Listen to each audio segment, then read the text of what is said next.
A very good evening to all of you. I hope you are doing well. आप सब बहुत बढ़िया होंगे, अच्छे होंगे और प्रिपरेशन चलाते जाओ, ऐसे ही आगे बढ़ते जाओ। होपफुली आपका साथ दे सकूं, आगे ही ऐसे बढ़ सकूं आपके साथ। एंड अगर मेरा वीडियो आपको थोड़ा भी अच्छा लग रहा है तो आप लाइक कर देना एंड शेयर सब्सक्राइब अगर नहीं किए हो तो प्लीज़ कर दो, ताकि हमें भी मोटिवेशन मिलते रहे एंड हम भी आगे बढ़ते रहें आपके साथ। सो फर्स्ट क्वेश्चन, हम लोग टाइम वेस्ट नहीं करेंगे, फटाफट से प्रिपरेशन लेंगे। तो प्रिपरेशन लेना है मतलब जल्दी जल्दी काम करना पड़ेगा। तो फर्स्ट क्वेश्चन है, which of the following is an example of gross motor skill. आपको जब भी ग्रॉस का बात बोला जाता है तो ग्रॉस मतलब बड़ा होता है, बड़ा मसल जहाँ पे काम करेगा। बड़े मसल्स कहाँ पे काम करते हैं? बड़े मसल्स का एग्जाम्पल देते हुए अगर मैं बोलूँ उसकी एक्टिविटीज़ को, जंपिंग, रनिंग, वॉकिंग, तो यहाँ पे देख लो स्केचिंग हो गया, होल्डिंग ए निडल हो गया, या पुटिंग बीट्स इन ए थ्रेड हो गया। तो ये जितने भी ऑप्शंस हैं, ये जो तीन ऑप्शंस दिख रहे हैं ना, this three options are for, मतलब ये जो तीन ऑप्शंस है किसके लिए है? ये फाइन मोटर स्किल्स के लिए, बट वर्किंग फास्ट ये ग्रॉस मोटर स्किल के लिए है। अभी नेक्स्ट क्वेश्चन में चले जाते हैं। तो नेक्स्ट क्वेश्चन है हमारा, proximodistal principle of development suggest that development proceeds from dash to dash. तो कहाँ से कहाँ तक जाता है? प्रॉक्सिमो डिस्टल बोला गया है, कल के क्लास में ही मैंने पढ़ाया था आपको। सो दैट इज, ये जाता है सेंटर टू पेरीफेरी और बाउंड्री लाइन। ये बाउंड्री है, हमारा बाउंड्री है, इसका बीच में अगर हम लोग एक लाइन, इमेजिनरी लाइन खींचते हैं तो ये हमारा एक्सिस बनेगा। एक्सिस को आप सेंटर भी बोल सकते हो, सेंटर। तो सेंटर से लेके अगर ग्रोथ और डेवलपमेंट प्रोसीड करता है बाउंड्री लाइन तक तो उसको हम बोलते हैं सेंटर टू एक्सट्रीम और proximodistal. Proximodistal, okay. चलो ओके, सो नेक्स्ट क्वेश्चन, तो ऑप्शन नंबर 3 आपका हो गया सेकंड क्वेश्चन का आंसर। अभी थर्ड क्वेश्चन में हम चले जाते हैं, which of the following are secondary agencies of socialisation. Primary family है, फैमिली में पेरेंट्स आ जाएंगे तो ये ऑप्शन तो आपका होगा नहीं। बाकी के देख लो, स्कूल, स्कूल के विद इन बुक्स भी आते हैं, मीडियाज़ भी यूज़ किया जाता है एंड मीडियाज़ बाहर भी रहते हैं, बहुत सारी जगह से हमें नॉलेज मिलता है एंड सोसाइटी में कैसे एडजस्ट कर पाएंगे उसके लिए हमें न्यूज़ मिलता है। तो ये सारे रूल्स रेगुलेशन हमें तीनों सिखाते हैं, चारों ही सिखाते हैं, but this one is primary, तो ये तीन बन गए हमारे सेकेंडरी। तो ऑप्शन नंबर अभी देख लो कौन सा है, फोर्थ वाला देख लो, फोर्थ वाला करेक्ट है, दैट इज ABC। अभी नेक्स्ट क्वेश्चन में चलते हैं। According to Jean Piaget's theory of cognitive development, Jean पियाजे की थ्योरी में 4 स्टेजेस थे एंड उसमें जो मेन मेन वर्ड्स हैं जैसे कि accommodation, assimilation, equilibrium, disequilibrium, schema. और 4 जो स्टेजेस हैं that is sensory motor, then preoperational, concrete operational, formal operational. ये स्टेजेस आप याद रखोगे। अगर आप इन्फेंसी पीरियड को देखते हो तो 0 to 2 है, वही पीरियड सेंसरी मोटर होता है। उसके बाद का जो पीरियड है 2 to 7 वो आपका कॉन्क्रीट ऑपरेशनल हो जाएगा, जो कि आपका अर्ली चाइल्डहुड, मतलब चाइल्डहुड पीरियड में आ जाता है, early childhood and later childhood. तो आपका लेटर चाइल्डहुड आ जाता है 7 to 11 एंड जो कि आप, तो आपका पहले आ जाता है प्री ऑपरेशनल, देन आ जाएगा आपका जो 7 to 11 है concrete operational and the last stage is adolescent. तो थोड़ा सा मैंने आपको हिंट दे दिया। जीन पियाजे कॉग्निटिव डेवलपमेंट के फादर बोल सकते हो एंड जीन पियाजे का जो कंसेप्ट है वो क्या बोलते हैं देखो। At which stage most children can operate and operation, एक ऑपरेशन को कर सकता है, कोई चीज़ को परफॉर्म कर सकता है and develop hypothetic deductive thinking. Hypothetic deductive thinking, hypothetic deductive thinking. तो कौन से स्टेज में आ जाएगा जहाँ पे ज़्यादा थिंकिंग कर सकता है, प्रिंसिपल्स से कुछ ड्रॉ आउट कर सकता है या समझ सकता है, एनालिसिस कर सकता है? बताओ कौन सा पॉइंट आ जाएगा? सेंसरी मोटर नहीं होगा, प्री ऑपरेशनल नहीं होगा, आप कंफ्यूज अभी होने वाले हो concrete operational and formal operational में। तो आपको कौन सा लग रहा है कौन सा रहेगा? सो दैट इज़, आपको मैंने बोला हुआ है कि थिंकिंग कर रहा है, लॉजिकली सब कुछ थिंक कर सकता है, डिडक्टिव वे से वो थिंक कर सकता है, किसी चीज़ को तोड़ तोड़ के समझ सकता है। तो that is a formal operational stage, formal operational stage. अभी नेक्स्ट क्वेश्चन में चले जाते हैं। जीन पियाजे gave importance to dash in the process of learning. किसको उन्होंने ज़्यादा इंपॉर्टेंस दिया लर्निंग प्रोसेस में? Readiness to learn, negative reinforcement, competitive feelings and functional fixedness. So always readiness to learn. Jean पियाजे ने ऑलवेज किसको ध्यान दिया? रेडीनेस टू लर्न, मतलब आप रेडी होंगे तो उसी से ही आपका बेटर लर्निंग हो सकता है। एक क्वेश्चन आ रहा है, Amarjeet considers rules as fixed and advocates that everyone should follow rules irrespective of their personal situation. According to Lawrence Kohlberg theory of moral development, at which stage Amarjeet is at present? कौन सा stage में है? Amarjeet consider कर रहा है कि rules as fix and advocates that everyone should follow the rules irrespective of their personal situations. So every one should follow the rules irrespective of their personal situation. कोई भी सिचुएशन हो फिर भी उनको रूल्स फॉलो करना है। And according to Lawrence Kohlberg theory of moral development, at which stage Amarjeet is at present? अभी कौन सा स्टेज में है Amarjeet? So obedience and punishment orientation, instrumental purpose orientation, good boy और good girl orientation and law and order orientation. आपको यहाँ पे fix rules मिल रहे हैं, कि रूल्स एंड रेगुलेशंस को फॉलो करना है जो भी सिचुएशन हो। तो ये option number 4 is correct as per this question, option number 4। Okay, option number 4। बाकी के जो भी स्टेटस हैं वो यहाँ पे इंपॉर्टेंट नहीं है, ठीक है। इस क्वेश्चन फरवरी का 3 फरवरी 2023 का क्वेश्चन पेपर है, पेपर 2 का है। ओके, आपका CDP चेंजेस नहीं है, CDP का सिलेबस सेम है फॉर पेपर 1 एंड पेपर 2। तो जितना हो सके क्वेश्चंस को फॉलो अप करिए, उसी से ही आपको मिल जाएंगे इस साल भी questions. Okay, so next question is during a group work in class, जब आप ग्रुप वर्क करें क्लास में, तो Ramesh finds his students struggling to solve a given situation. Ramesh ने देखा कि उसके बच्चे प्रॉब्लम फेस कर रहे हैं, स्ट्रगल कर रहे हैं कोई एक प्रॉब्लम को सोल्यूशन देने के टाइम पे या क्वेश्चन का आंसर देने के टाइम पे। In order to scaffold them, Ramesh should, उनको हेल्प करने के लिए स्काफोल्डिंग जो प्रोसेस है उसके अकॉर्डिंग, आपने सुना होगा scaffold, zone of proximal development. तो स्काफोल्डिंग देने के लिए रमेश क्या करना चाहिए, रमेश को क्या करना चाहिए? Tell them to copy the answer from the book, book से कॉपी करना चाहिए। Ask them to withdraw given assignment and move on next task, उस असाइनमेंट से उनको निकाल दो एंड या फिर उनको छोड़ देने को बोलो एंड नेक्स्ट टास्क में जाने बोलो। Give cues and hints relevant to the problems, problem related उनको क्यूज दो और हिंट्स दो ताकि वो सॉल्व कर सके। And complicate the question by ambiguous instruction, बहुत सारे इंस्ट्रक्शंस डिफरेंट टाइप ऑफ दे के उनको और भी ज़्यादा कन्फ्यूजन क्रिएट कर दो या कॉम्प्लिकेट कर दो। सो ऑप्शन तो पता ही चल रहा है, डायरेक्ट है, that is the third one is the correct, because यहाँ पे हिंट्स एंड क्यूज दे रहे हैं जिसके थ्रू प्रॉब्लम को सॉल्व कर सके। सो नेक्स्ट क्वेश्चन में चलते हैं। To enhance students cognitive development, Lev Vygotsky advocated for dash. Students cognitive development को बढ़ाने के लिए लेव वाइगोट्स्की ने क्या किया? लेव वाइगोट्स्की ने क्या किया? लेव वाइगोट्स्की सोशल कंस्ट्रक्टिविस्ट थे, तो उनके अकॉर्डिंग पॉइंट को सोचना, social isolation, use of cultural tools, rote memorisation, passive imitation. तो कौन सा लग रहा है आपको सही?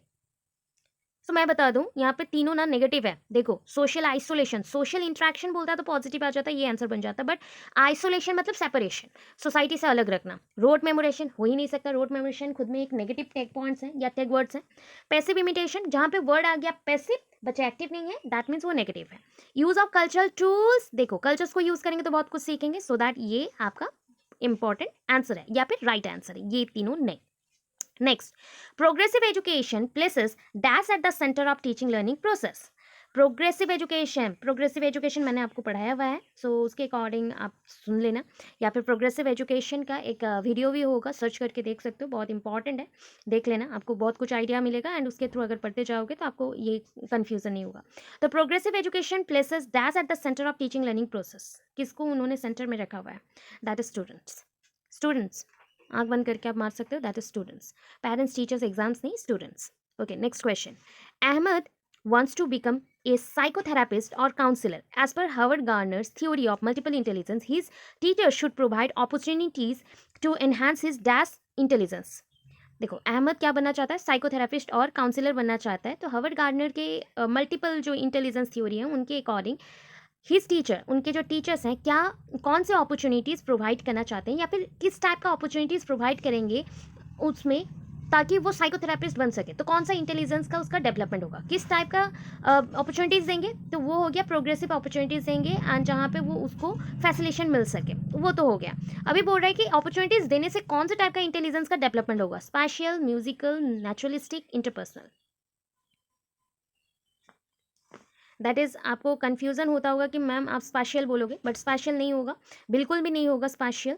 म्यूजिकल भी नहीं है, म्यूजिकल मतलब रिदम के ऊपर चला गया। नेचुरल नहीं होगा, नेचुरल एनवायरनमेंट में नहीं, आप उसको हेल्प कर रहे हो वो साइकोथेरापिस्ट बन सके एंड दूसरे लोगों को हेल्प कर सके, so that it is interpersonal. Okay, next question. While practising cooperative learning, ये टीचर शुड, एक टीचर को क्या करना चाहिए? कोऑपरेटिव लर्निंग बोला गया, cooperation, I am cooperating with you और मैं आपको कोऑपरेट कर रही हूँ, दैट मीन्स यहाँ पे आपको मैं हेल्पिंग नेचर में देख सकती हूँ या फिर सहायता के नीड से देख सकते हो।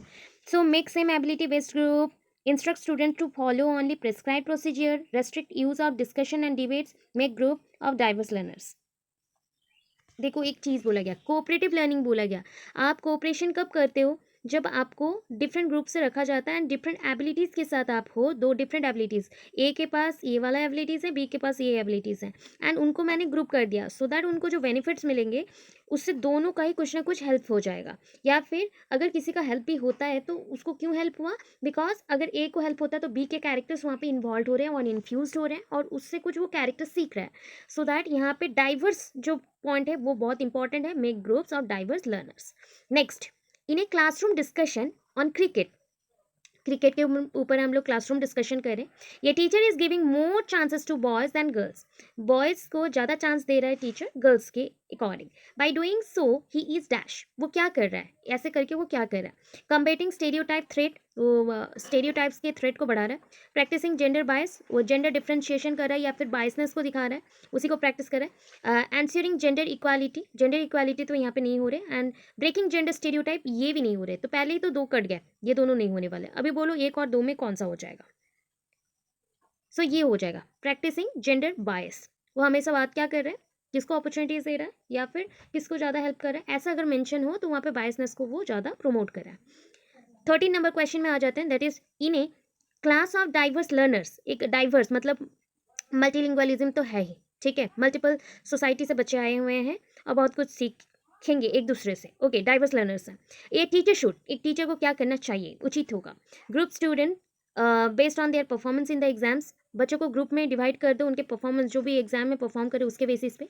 Set and maintain expectations of success from all, एक सेट कर दो या मेंटेन कर दो एक्सपेक्टेशन सबके ऊपर कि उनके सक्सेस से हमें ये चाहिए या ये सक्सेस होना पड़ेगा। Divide students based on their socio economic context, बच्चों को उनके सोशियो मतलब सोसाइटी जहाँ से वो सोसाइटल रूल्स लेके आए हैं या किसी भी बैकग्राउंड से वो बिलोंग करते हैं उसके अकॉर्डिंग, और इकोनॉमिक जो हाई पोर रिच पोर है या फिर हाई लो है उसके अकॉर्डिंग डिवाइड कर देना। और practice standardise curriculum and methods of assessment, standardise curriculum जो सबके लिए फिक्स हो और जितने भी मेथड्स हो सबके लिए हो, उनको एसेस करने के लिए हेल्प हो, उसको करेंगे। कौन सा करेंगे, डाइवर्स लर्नर्स हैं, क्लास में डाइवर्स लर्नर्स हैं, तो दैट इज ये देखो इन ए क्लास ऑफ डाइवर्स लर्नर्स, एक क्लास है डाइवर्स लर्नर्स का, ये टीचर शुड क्या करना चाहिए कि हमें ये मेंटेन करना है, नेगेटिव नहीं लेना है सारा चीज़। देखो कि group student based on their performance, हम ग्रुप नहीं करेंगे, ये नेगेटिव हो जाएगा।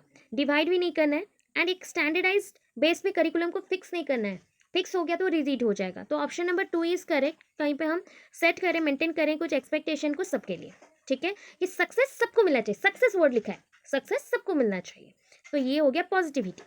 तो हमारा ऑप्शन वहाँ पे चला गया 13 का 2। अभी देखो 14 में आ गए, next question is 14। So formative assessment is done, formative assessment कब होता है, only at the beginning of the session, session के बिगनिंग में होता है। Through out the session for all student, सबके लिए होता है, पूरे सेशन में चलते रहता है, सबके लिए होता है। At the end of the session only, session के एंड में होता है। Only for student facing learning challenges, जो प्रॉब्लम्स होते हैं लर्निंग रिलेटेड, जो इश्यूज होते हैं बच्चों को, उनके लिए ही होता है।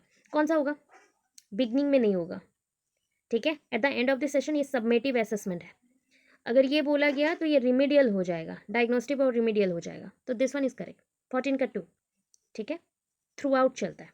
Next question, which of the following questions will promote critical thinking among students, बच्चों में critical thinking का बढ़ावा देता है, कौन से टाइप का question. what is the capital of Sri Lanka, when is Teachers Day celebrated in India, which is the largest city in Asia, how would you resolve water crisis in your city। तो देखो सोचने में मजबूर कर रहा है, critically thinking करने में, सबका आंसर सोचो कितनी लाइन्स में होगा। What is the capital of Sri Lanka, एक वर्ड में खत्म। व्हेन पूछा गया है, डेट बोलने से खत्म। Which is the largest city in Asia, एक वर्ड में खत्म। बट ये जो पूछा जा रहा है, how would you resolve water crisis in your city, कैसे आप रिजॉल्व करोगे, तो इसके लिए सोचना पड़ रहा है, बहुत ज़्यादा सोच विचार करने के बाद आंसर देना पड़ रहा है। वो 2-3 लाइन में भी हो सकता है, बड़े आर्टिकल्स के थ्रू भी हो सकता है, और बहुत बड़े आंसर्स में भी हो सकता है। तो दिस वन इज करेक्ट 15 का 4। Okay, next question, concept of inclusion, inclusive education का आपको बताया था। इंक्लूसिव मतलब ऑल टाइप ऑफ स्टूडेंट्स को यहाँ पे इंक्लूड करना, that is the disabled one, non disabled one, सबको बीनीथ दी, आप बोल सकते हो बीनीथ द सेम रूफ, एक ही छत के नीचे सबको एक साथ हम लोग रख रहे हैं, उनको सेम एजुकेशन दे रहे हैं, एंड गाइडेंस काउंसलिंग मेडिकेशन सब कुछ दिया जा रहा है, तो वो हो गया inclusive education. So inclusion request क्या रिक्वेस्ट करता है, रेस्पेक्ट ऑफ डाइवर्सिटी, डाइवर्सिटी को रेस्पेक्ट करना, इंडिविजुअल डिफरेंस को रेस्पेक्ट करना। स्टैंडर्डाइज टेस्टिंग फॉर असेसमेंट, एक स्टैंडर्ड बेस में टेस्टिंग बनाना, मतलब एक असेसमेंट करने के लिए टेस्टिंग को बनाना, testing kits. Teacher centred pedagogy, negative है, नहीं होगा। Levelling and segregation of student, student को लेवल्ड आउट कर दो कि ये डिसेबल्ड है, ये नॉन डिसेबल्ड है, अलग कर देना। तो कौन सा लग रहा है, 16 का 1 इज करेक्ट, बिकॉज यही है जो रेस्पेक्ट दे रहा है, बाकी 3 तो नेगेटिव में है, ठीक है। Dyslexia possesses direct challenges in the domain of, कौन सा डोमेन में डिसलेक्सिया बोला गया, emotional regulation, body coordination, social interaction, comprehension of written test, dyslexia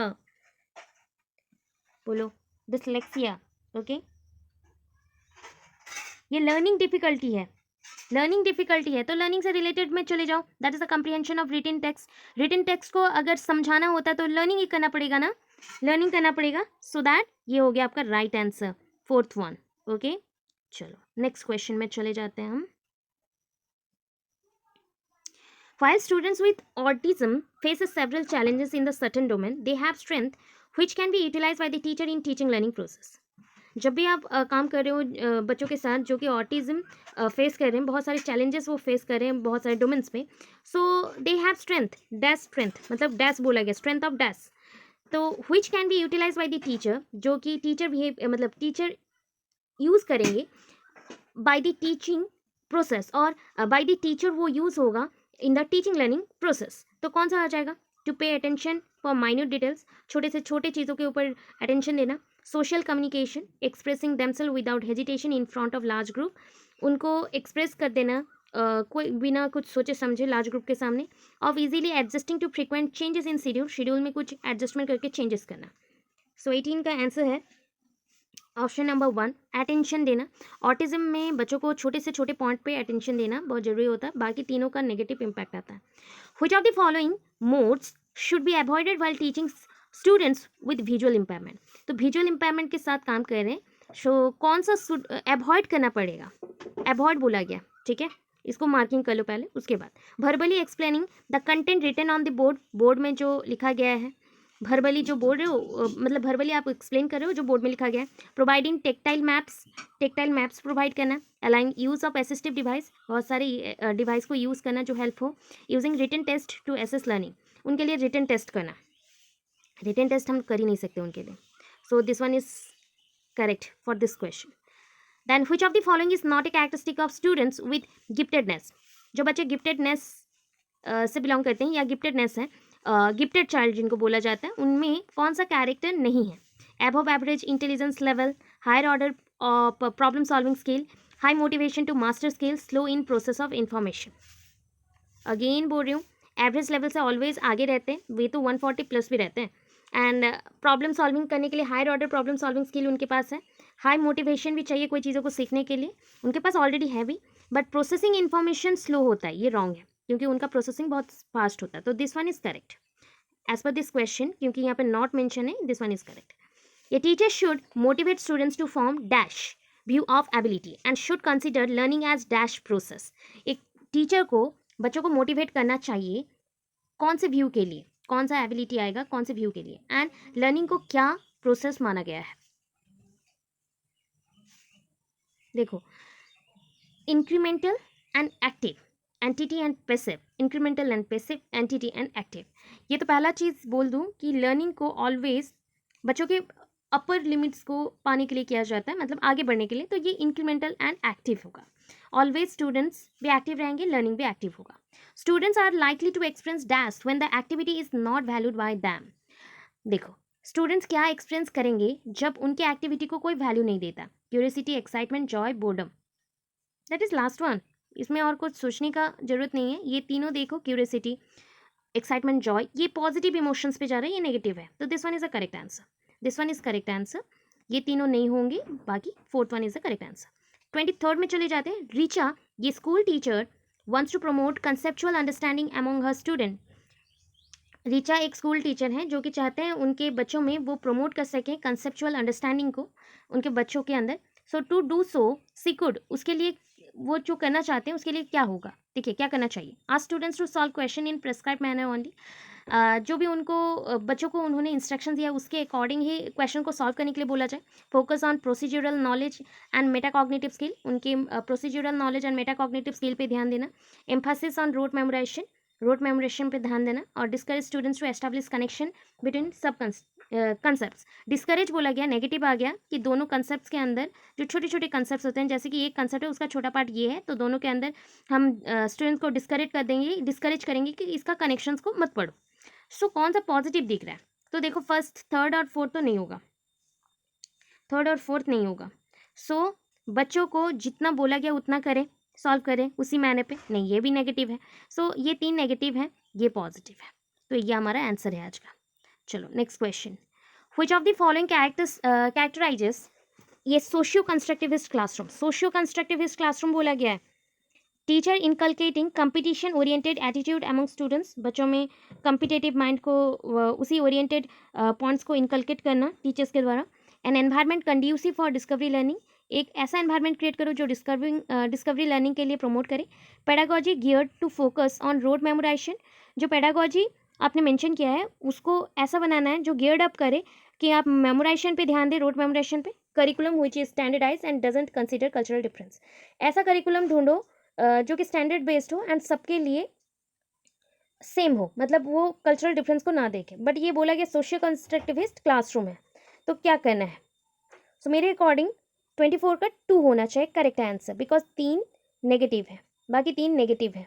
okay, students feel more involve and engaged in the process of learning, बहुत ज़्यादा involve हो जाएंगे और सोचेंगे कि हम लोग इन्वॉल्व हो चुके हैं, एंगेज भी हो चुके हैं लर्निंग प्रोसेस में। इफ क्लासरूम एनवायरनमेंट प्रमोट्स, अगर क्लासरूम एनवायरनमेंट क्या प्रमोट करता है? Inquiry about the concept, concept के ऊपर इंक्वायरी प्रोवाइड करता है। Reflection on their thoughts, thoughts के ऊपर, उनके थॉट्स के ऊपर रिफ्लेक्शन देता है।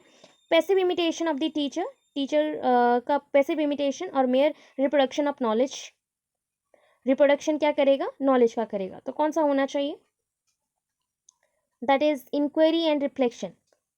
क्या बोला गया है कि बच्चे कब ज़्यादा खुद को सोचते हैं कि वो क्लासरूम में इन्वॉल्व है टीचिंग लर्निंग प्रोसेस में, और ऐसा इन्वायरमेंट है जहाँ पे उनके बातों को वैल्यू दिया जा रहा है। तो that is the reflection on their thoughts and inquiry of concept, ये दोनों हो जाएगा राइट आंसर। तो option number 1, that means A and B, both A and B is correct.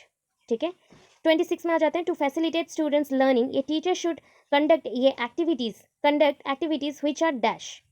देखो, स्टूडेंट्स को फैसिलिटेट करना है लर्निंग को, सो एक टीचर क्या करना चाहिए?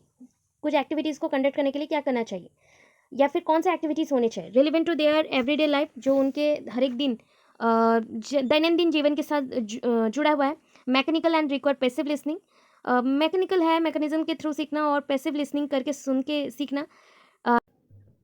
डिकॉन्टेक्चुअलाइज्ड and presented in progressive sequence from complex to simple.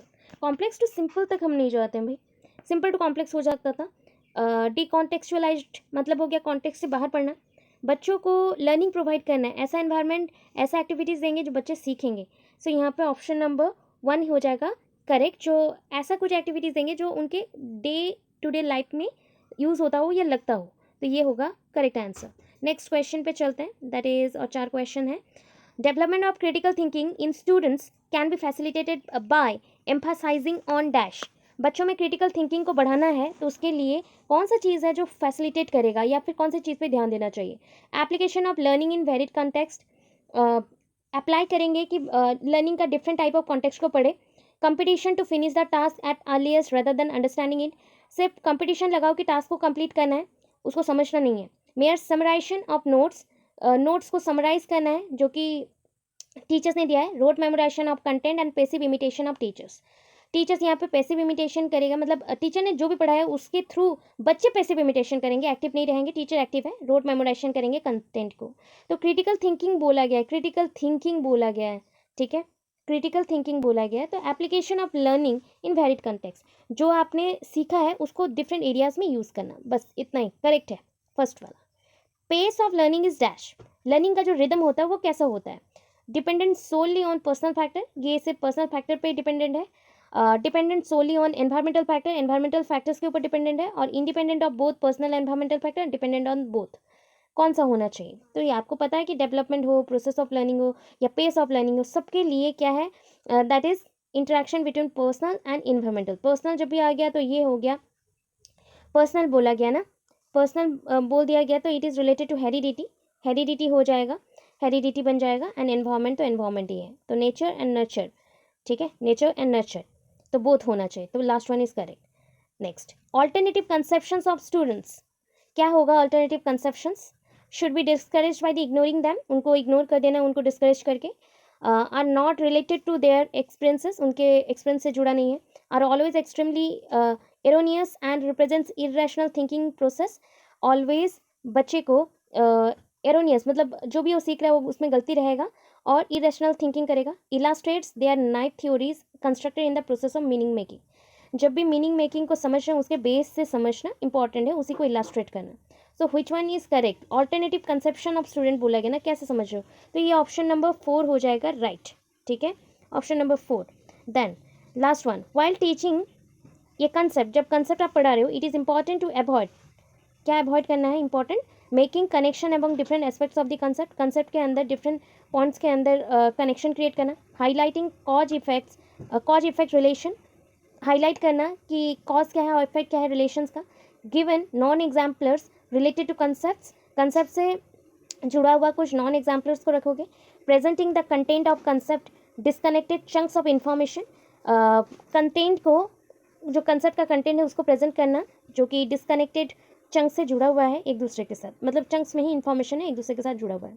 So this one is बोला गया कि while teaching a concept, concept जब पढ़ा रहे हैं हम लोग, तो it is important to avoid, कौन सा चीज़ को अवॉइड करना है, तो अवॉइड करना है फोर्थ वन वाला. ठीक है, फोर्थ वन वाला अवॉइडेड है. सो आई होप आज का वीडियो आपको समझ आया हो, वीडियो से कुछ इन्फॉर्मेशन मिला हो, एंड क्वेश्चंस 30 हो 40 हो, आपको क्वेश्चंस रेगुलर मिलेंगे, तो इससे कुछ ना कुछ बेनिफिट्स आपको मिलेगा. इस टाइप के क्वेश्चंस आएंगे तो सोच लो यहाँ पे 30 क्वेश्चंस मिल जाएंगे. उसके बाद आपके ईवीएस में या फिर आपके साइंस में, मैथ्स में, इंग्लिश में, हिंदी में, जो भी है उसमें भी इसी रिलेटेड भी क्वेश्चंस कुछ कुछ रहेंगे पेडागोजी के, तो उससे आपको बेनिफिट्स जरूर मिलने वाले हैं. तो इसमें आप देखते रहना वीडियो, रेगुलरली पढ़ते रहना, एंड प्रीवियस ईयर क्वेश्चंस ऐसे ही आते जाएंगे, प्रैक्टिस जितना करोगे उतना आगे जाओगे. एंड होपफुली आपको ये वीडियो अच्छा लगा हो तो लाइक शेयर कमेंट कर देना, एंड अगर सब्सक्राइब नहीं किए हो, न्यू व्यूअर्स हो, please subscribe my channel. So upcoming videos ऐसे ही आते रहेंगे. Thank you so much, thanks for watching my videos.